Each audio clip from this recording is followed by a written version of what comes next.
Hello, good morning everyone. I'm going to do this one a little bit differently. I'm going to do this as a viewer seeing your bulletin for the very first time. So usually I have a look through it first and then go back over it bit by bit. But now I'm going to look at this as a very first time as a viewer would at home and see what I make of it.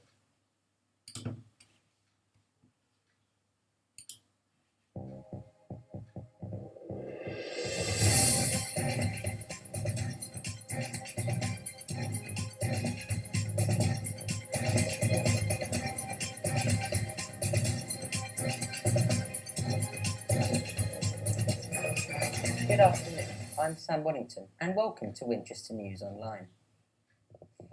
On today's programme,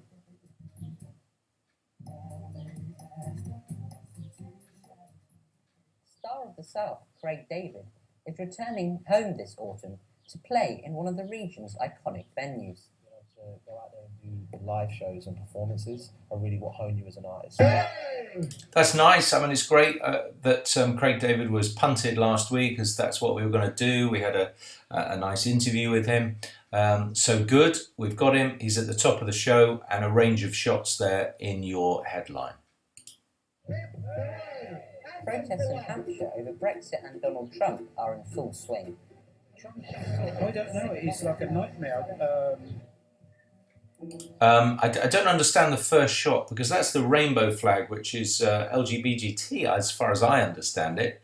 So I'm not quite sure what that was about and why that was the first shot. I would have started with a group of people first. I think that works better.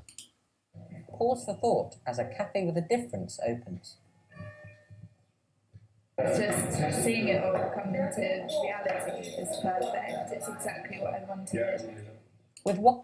Okay, we've clearly got, I mean, that's a nice headline, but we've clearly got a few technical issues with our vision mixing here, because that's a couple of errors we've got from the opening part of the show, coming off the titles and then coming into Sam here reading the first link. So there's an issue there that needs clearing up. So technically we're not very tight in the gallery at the moment. That needs to be worked on.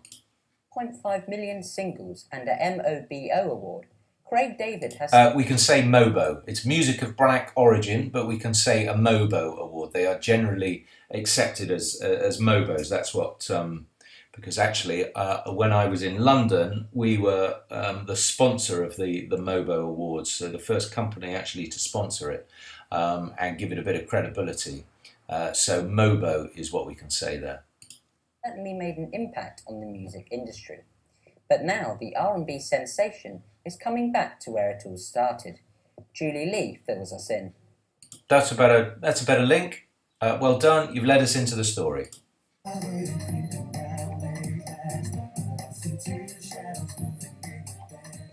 He's one of the biggest stars ever to come out of Southampton. That's a nice opening to it with a bit of Nat Sot there, a bit of his song, perfect way to begin.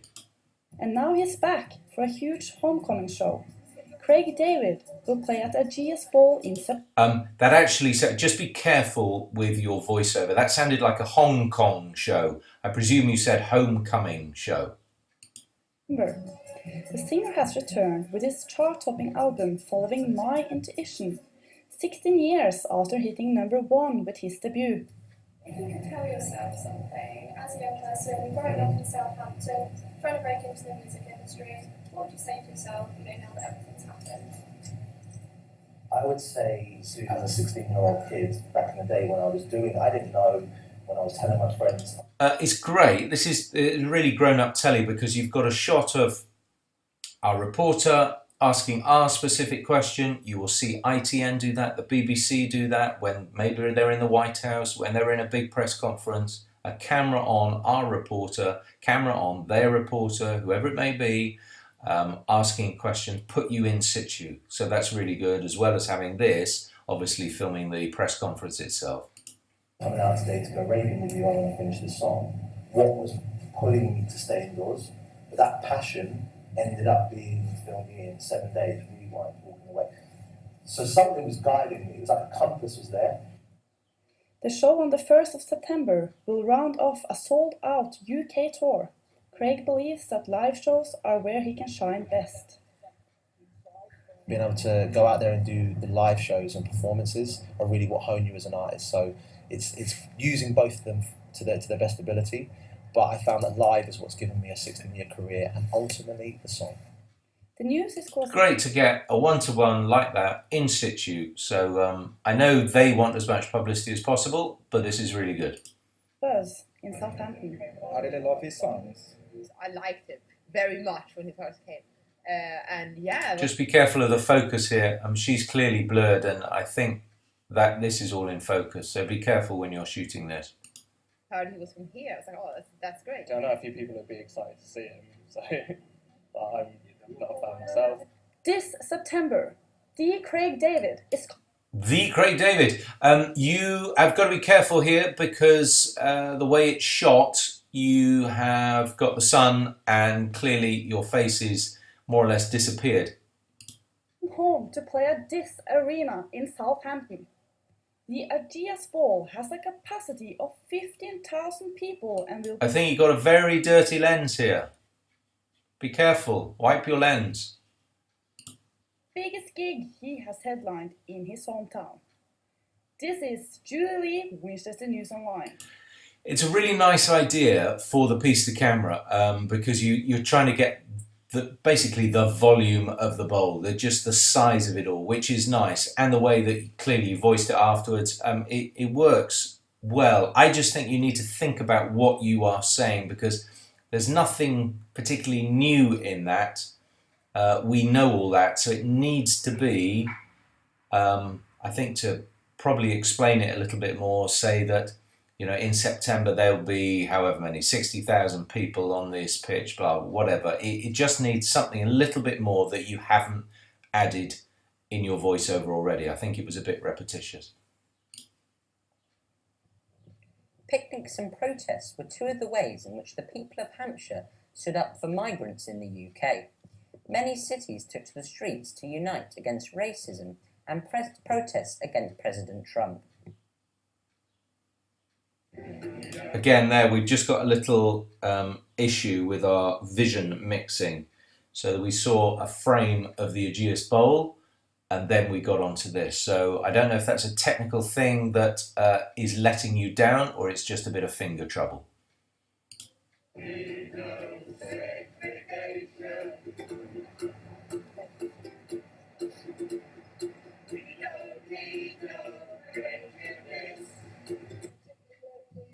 Migrants, Trump, and strong. Good to start with a bit of Nat Sot. It's a little bit comical with what they're doing, and there are actually so few of them, but I think it's a story. That was the agenda for today's One Day Without Us campaign. Protests took place across the UK, but in Southampton, people sang and shouted, whilst picnics, blankets, and flags were on the menu for Winchester. I have done voluntary work in this country. I still am actually, with the Winchester Scouts. So I'm contributing something without even getting anything for it. And this whole thing with the referendum and some comments I got from some people afterwards made me feel so down that I actually had to give up my public-facing activities with them because I just couldn't face the idea that there would be parents who actually want me secretly gone from this country. That is a really good, it's a great grab, and you have covered it with a really nice range of shots. I think the last shot is actually a little bit too short, but what you've done is what we call just painting it. So you've painted over all these nice pictures of what's going on, a different selection of pictures, different sizes, different things in it, and over her grab, which is a good one, which is worthy of including all of it. So that's again a really grown-up piece of editing there. Stand Up to Racism used the campaign to protest against President Donald Trump's state visit. I would hate to see any of my fellow lecturers at the University of Winchester feel unwelcome, feel in any way victimised or estranged or forced out by current developments both in Europe and in the USA. Trump, I don't know, he's like a nightmare. I still can't believe it, really. I still can't believe. Whenever I see him on television, I just think, can this be true? You know, this man is just grotesque, like a spitting image puppet. You know, that's there. It doesn't seem real. And what he says, it's just stream of consciousness. Whatever he, how can this man be the leader of the free world? It's just bizarre, absolutely bizarre. But it's dangerous. The crowds are now dispersed here at the Civic Centre in Southampton, but the protesters' energies were high as they dumped Trump on this day of the One Day Without Us campaign. The protests continue in London and across the UK, and now the people just need to wait and find out whether or not Trump will be allowed his state visit. This is Jennifer Crayer-Marchbank, Winchester News Online. What a really nice piece of camera at the end. You just slightly rush, have a little pause before you do your name, Jennifer. But it's really nice. It's really well lit. Look how good you look on that part of the screen there. Really nicely lit. Great that you've done it sitting down. It's a really mature report. It does mix in quite a few things and encompass what the story is about. So from that point of view, you've interviewed some decent Vox Pop type people as well as some Boxley as well. So all in all, that's a really mature piece of packaging. The Hythe Ferry is a valuable transport link for many people. It's a direct link from Southampton to Hythe. The alternative is to drive 10 miles on busy roads. But lately, the service has come under threat. Our reporter Shahat Kalra went to investigate. By the way, that's a much, much better link. You're totally leading yourself into this story. Totally. Controversy and uncertainty has surrounded the Hythe Ferry and its pier for months. The decreasing number of passengers and a lack of investment has created issues for the owners who want to sell it and are now looking for buyers. To keep the ferry going in the meantime, Hampshire County Council has provided short-term funding so it can stay afloat. The service needs investment and it needs renewal. And it was a really nice opening, actually. It's again a good range of pictures, and you're on board. This is not a new story. We have covered this before. Maybe the new line is that the council is helping out. I'm not sure about that, but yeah, certainly this is a regular story that crops up. But it's really, you can get some really nice pictures, which you have done here. That recent news about a possible change of ownership is going to lead to the investment that's required to give it those shots that we've just seen should actually have some natural sound underneath it. Never lay them mute, just lay very soft nat underneath that those shots so that you get a good feel. You can't just have mute shots going in there. And this that's so unnatural to put to put this microphone here. Just put it on his tie, because then you can hide the lead. Okay, so that just looks really, really ugly. Just put it on his tie and then put it through the little hoop there, and then it'll just be around here, and then the wire will go in behind, and then you won't notice it. But that just looks a bit daft. It's much more than just a link for commuters. The ferry and pier have a long history. Again, this feels mute, so it needs some natural sound underneath. Been a ferry here for 138 years, and the train service that connects with it is 100 years old this year. The Southampton Hythe ferry will be... We've had him once already. We don't need to Aston him again, okay? That doesn't need to be Astoned. Maintained, renewed, and given a new opportunity. And the community... Again, this needs natural sound underneath it.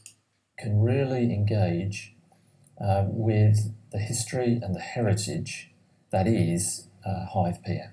The Hythe Ferry, pier and train service has been around for over a century and is a crucial part of the residents' daily lives. A change in ownership may bring about some confusion, however residents have hope. This is Chad Calder with Winchester News Online. It's just what confusion that might be. Why would it bring around confusion because somebody else owns it? I'm not sure that makes sense. Look, it's nice to do a piece of camera and everything you say adds to the story. But I think you also, when you're looking at this story, you need people who use it. Did you vox pop any of those people that were on on the ferry? Why is it important for them? Where do they have to go? Perhaps you could just have one person who does the trip every day and go with them and go, right, why is it important to you? Jenny blogs, takes the ferry every day to work over the way. Without it, she'd have to do X, Y, and Z. Look at being in a car and going in going the way that you would have to do. So, because you said that in the link. So just look at other ideas about how you can illustrate this, how you can bring freshness into the story. Because otherwise, it's just Peter, I think his name was. You got 2 bits of Peter and a piece to camera, and you're telling a bit of a story. So while you've got some decent pictures, you haven't really got the content. So think of Vox Pops, think of an example of somebody who uses it regularly and what it would mean to them if there was a change of ownership or it wasn't there. Preparations in Winchester are well underway for one of the most significant events on the LGBT calendar. Victoria Quinn has more. With its bright colours and the sound of celebration, this is the unmistakable sight of pride.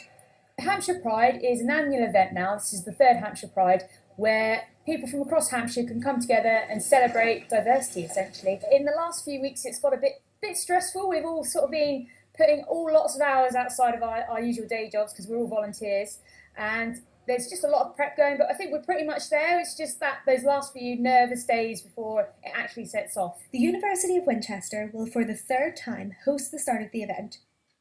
So obviously on Saturday it's going to be just a celebration of the diversity we have on campus, especially people of different sexualities, different gender identities. I remember being in the last 2 Pride parades that people are really happy to see that we are so proactive in showing that we are proud to be who we are and that Winchester is so accepting, especially as a university. Everyone's really excited for this year. We have again, you're telling the story here, which is good. This needs Nat Sot underneath it.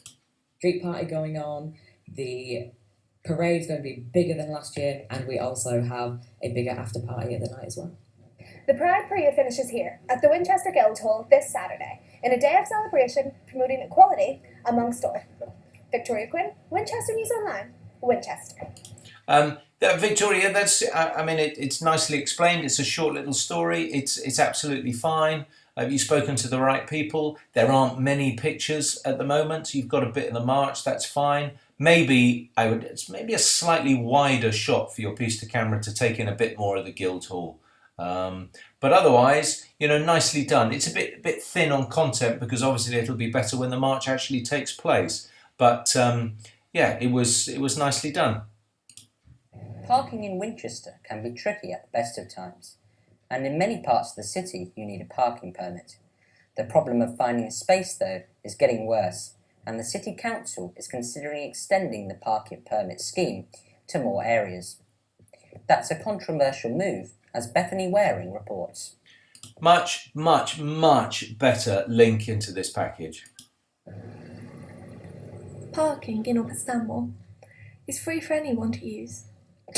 Other areas nearby you have to have a permit to park, but that might soon be the case here too. The council is asking residents here if they want to introduce parking restrictions to ease congestion, but it's meeting some resistance. I've never had a problem with parking here before, and I would always do it outside, that's all. Just think of this framing as well, 2 things here. So it's rule of thirds. You probably want her face here, okay? It's a little bit dark as well. And I would always do it outside in a situation like this because we're talking about parking. So it makes sense to have your interviewee outside. I don't think they're any use to us. I mean, we've only got 1 car, so we would only need to buy 1 permit. But to be honest, 1 permit we really don't need. Areas of Lower Samoa already require permits, and the proposal would see those areas extended. Absolutely, is a problem. That's good. That's good visually. I mean, I don't quite understand which where is where on that map, but visually it shows a huge extension. So that's a good pictorial use. A problem for many years, and over the years we've had some permit restrictions put in. For example, Lower Stammel's had it in 2012. But the trouble is, when you put lower restrictions in, parking restrictions in, then what it does, it moves the problem elsewhere. And what we're experiencing mid to upper Stammel are having some real parking issues at this moment in time. That's good, because you started with a nice sequence getting out of the car, and it's good to see parked cars in these pictures as well. So you're thinking about how you can illustrate your story. So you get the sort of people saying, why should I pay for a permit to park outside my house situation? But clearly there is a problem in Stanmore. One of the main factors in the debate is the student population in Stanmore. The problem has been inherited from Sparkford Road, which saw a large amount of university students parking until permits were introduced. The student union told us the university tries to do all it can, but they would like to work with the council to help resolve the issue. It's not yet known whether residents here will soon have to pay to park outside their own homes. One thing that is for sure is that whether permits are accepted here or not, the parking problems in Winchester aren't going to be resolved overnight. Bethany Waring, Winchester News Online. Good, really good piece of camera with thought about what you were saying there. So from that point of view, really good. I would like to have heard some more residents. I think, and in cases like this, you can knock on people's doors and do interviews, literally doorstepping people, and you say to them, what do you think about a possible permit coming in this area? And they'll say X, Y, and Z. But I think that is exactly where it's important to do those sort of interviews. And then you've got people on the spot, and it feels really fresh. You've got one person inside. I think it needs a whole lot more than that. You need to approach a load of other people about it, and they will give you forthright views without a doubt, because a lot of people will be against it, and actually a lot of people will be for it because they'll be fed up not being able to park outside their house anyway.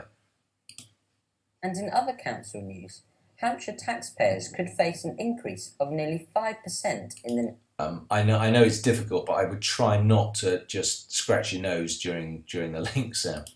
Financial year.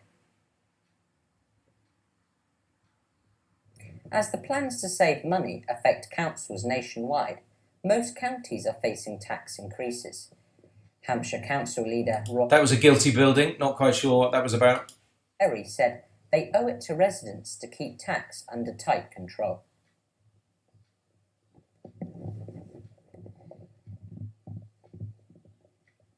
For the third year, Winchester City Council have teamed up with the university to renovate their area. The project is designed to get long-term residents. Their area, that sounds just a bit vague to me, and I'm not quite sure what was happening in between. It was at the end of that little bit of underlay. Students to work together as a community.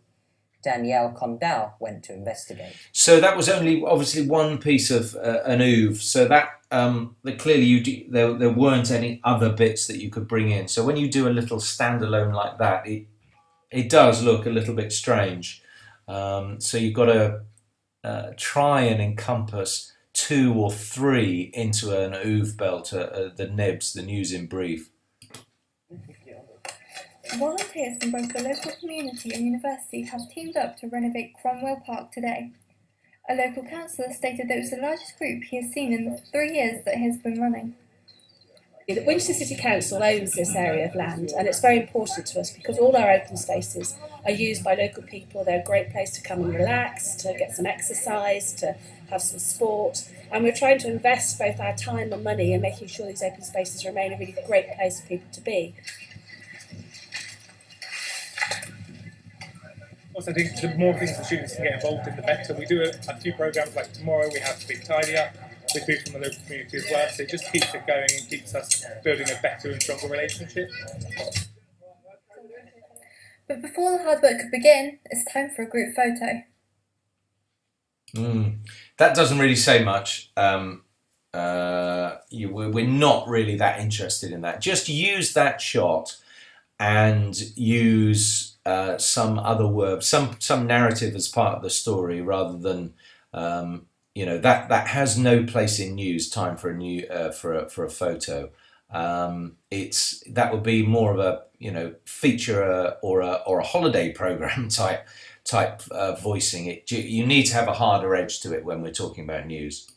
Bringing together the local community here in Stanmore with the students that also live here, action days are becoming more popular each year. Danielle Condell, Winchester News Online, Winchester. Well, it's nice that you've done a piece to camera as well, and I quite like the depth of focus there, so that's quite good. Again, I want to get to the bottom of the story, really, and why some people have come in to volunteer. So it's fleshing out what you've got here, and really thinking about what the story is and talking to the right people. It's very easy to go to the people with authority, which you've done, but think about the people who have actually come and what it affects, how it affects them, why they're there, and think about secondary parts of a story rather than what is in front of your face, and develop stories and how things affect people. Get that human interest in. The wait is finally over after months of hard work and fundraising, including a £25,000 campaign in November. A new cat cafe in Bournemouth has finally opened its pores for business. Amber Lovell sent this report. When the ivories are tickled, they're normally tickled by people, not paws. But that's not the case here at Paws Cat Cafe. Aside from specialising in vegan foods, the cafe offers a unique dining experience, and that is the experience of dining with cats. It feels amazing to finally open. It's been such a long process, and I just see That sound doesn't sound very good. You need to, a microphone needs to be right up there. That's I can hear the bouncing around of the rest of the cafe. come into reality is perfect. It's exactly what I wanted, and all my worries have kind of faded away. The cafe, of which is home to 7 rescue cats, houses the cats in their own individual bedrooms. This is Pumpkin. He was rescued alongside his brother Max, both of whom were fed human food, which can have catastrophic impacts on the cats. I've heard about them like popping up in London and other places, and the idea that you can go play. Now, the scripting in this is much better because now I understand what is going on, and that was nice, introducing a cat like that and understanding where it lived and how it existed inside this cafe. Once again, you've got a slight issue. You've got your framing issue here because that's very much the middle of the frame. Her head needs to be up here. Remember your rule of thirds. It's fine going vertically there. Horizontally, you should be looking about that line. And again, the sound issue is not great. It's in the middle of your work day, and I couldn't really say no to that. Rebecca was so excited that she decided to give us her best meal. And the craze for the cat cafe has moved 6,000 miles from Taiwan all the way to Bournemouth. Amber Lovell and Pumpkin, Winchester News Online, Bournemouth. Look, I think it's great to do it with a cat. Big smiley face, really nice tone in your voice, so that's really good. I still find this story bemusing, but to get furry animals in, and as you did, you used it. You listened to what I said last week, and you've used it in your headlines. It just all makes sense.